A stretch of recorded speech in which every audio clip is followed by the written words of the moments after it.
Welcome back to OCD Recovery's YouTube channel. So I wanted to do a video today in the context of being harmed rather than the usual harm OCD. So normally with harm OCD, it involves fear of us harming other people. So usually coming from like a fear of being a bad person, fear of being in prison, fear of rejection, losing all of our family and friends. But something that I struggled with quite a lot was a fear of being harmed myself, other people harming me. So I'll give a few examples. Around the time that I started suffering with health OCD last year, before that started, I started being concerned that I was going to be harmed, but not through my own actions. So I became really afraid of people driving me. So being in the car with anyone driving me was really difficult for me. I mean, I found being in the car difficult in general, but particularly with other people driving, because I didn't like the lack of control. I hated feeling out of control. I needed to know that I had a brake in front of me, that I could control what happened in the car, that I could move out of the way if I had to, and having other people in control of that was really, really difficult for me. And then kind of going out anywhere, particularly at night, particularly in like big groups of people. So I would always think, if I was in like a big group of people, like say at a fair or like going to the cinema or something like that, I would always be thinking that something was going to happen. Like in cinemas, I would always think, is there going to be a terrorist attack? Is someone gonna, just turn around and decide to stab me? Like, it sounds really stupid saying it. It does. Which is the same with a lot of OCD fears. You say them out loud, and you're particularly when you're not suffering with that theme anymore, and you think, why was that in my head? And obviously we could say, as we do, because things like that do happen, and that's the same with all fears. So the reason we kind of give them the airtime that we do is we say, well, they do happen. If I Googled now someone being stabbed in a cinema, it will have happened. Of course it will have happened. Everything has happened. So I could then see that as that's, confirmation that could happen to me, because it has happened before. But we could say that about absolutely anything. Any fear you can think of has happened before. So that's why with our disputing, we need to look at, yes, the worst case scenarios can happen, but we can also deal with the worst case scenarios, / obviously worst case scenario being stabbed as you die. So then you need to look at a fear of death. And so it's not as black and white as it's unlikely. So don't worry about it.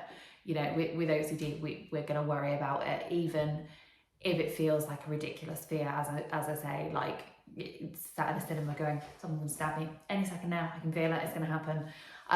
But yeah, so I was really afraid of things like that. So I went to like a concert with my friends, and I thought that like I was going to get crushed. I felt like every time I felt like the crowd moving, I would think, oh my God, like it's going to happen. I'm going to get crushed. And that, again, with the fears that I have about myself, they tend to then translate to my daughter as well. So I would I remember walking through like a busy town centre, and I would be kind of guiding where she walked, because like she'd walk slightly ahead of me, and I would kind of be looking around for dangers, and I would see, like, this sounds bad, but it is what happened. I'd see like a homeless person, and I would automatically think, they're gonna do something, they're gonna grab her, they're gonna do something. And I would like swipe her to the side, and then I would see like a teenage boy with his hood up, and I'd think, oh, he's gonna do something, and I'd swipe it, and I just had to have control all the time of what was happening to me and what was happening to my daughter. And the world felt like a really, really dangerous place. And the world is a dangerous place. As I say, things do happen. So it's not that these fears are unrealistic in the sense that, but but they are unrealistic in the sense that other people don't worry about them. Other people aren't thinking as they're walking down the street, you know, something is about to happen to me. That is because we have OCD and we have these anxieties. But I mean, the way I dealt with that was looking at why I was scared of that. So I was really scared of dying or my daughter dying. I think that was the main thing for me. It was never like, oh, I'm worried that someone's gonna punch me in the face. I don't care. I wouldn't have cared, because that's fine. In fact, I might have cared, but the only way I would have cared about that is I would worry that if they punched me, I might fall, hit the floor, bash my head and die. So I wasn't scared of like being hurt or like pain or anything like that. It was very much a case of I was scared of dying. I was scared of dying myself because I didn't want to leave my daughter without a mother. I was scared of dying because I didn't like the idea of not knowing what happened after you die.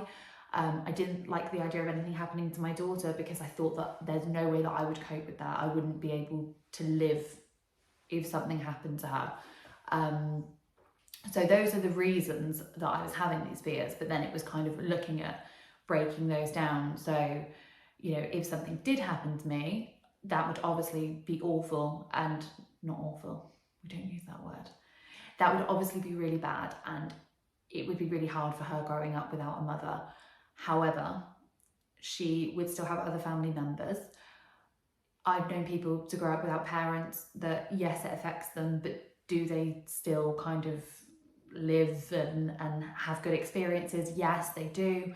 So it's not saying, oh, that's, you know, that's unlikely, that's not going to happen, because OCD, it's not that simplistic. It will find a way around that and say, well, just because it's not likely, yeah, it's still going to happen to you. You know, there's not a way to trick OCD into thinking that it's just not going to happen.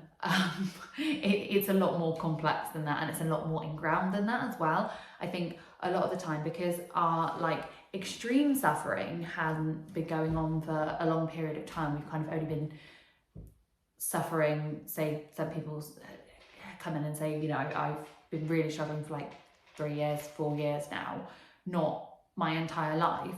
But what they don't realise a lot of the time, what I definitely didn't realise at the time, is just because I hadn't always been full on suffering, it doesn't mean that in the times I wasn't suffering, I wasn't still believing these irrational beliefs. The actual suffering is actually just like all of the irrational beliefs that you've been thinking coming to a head, and that's the extreme suffering that you then experience. But you've actually been building up to that for a long time. But yeah, that's my experience with fear of being harmed. If you have anything in particular you want me to cover, please just leave a comment. Thank you.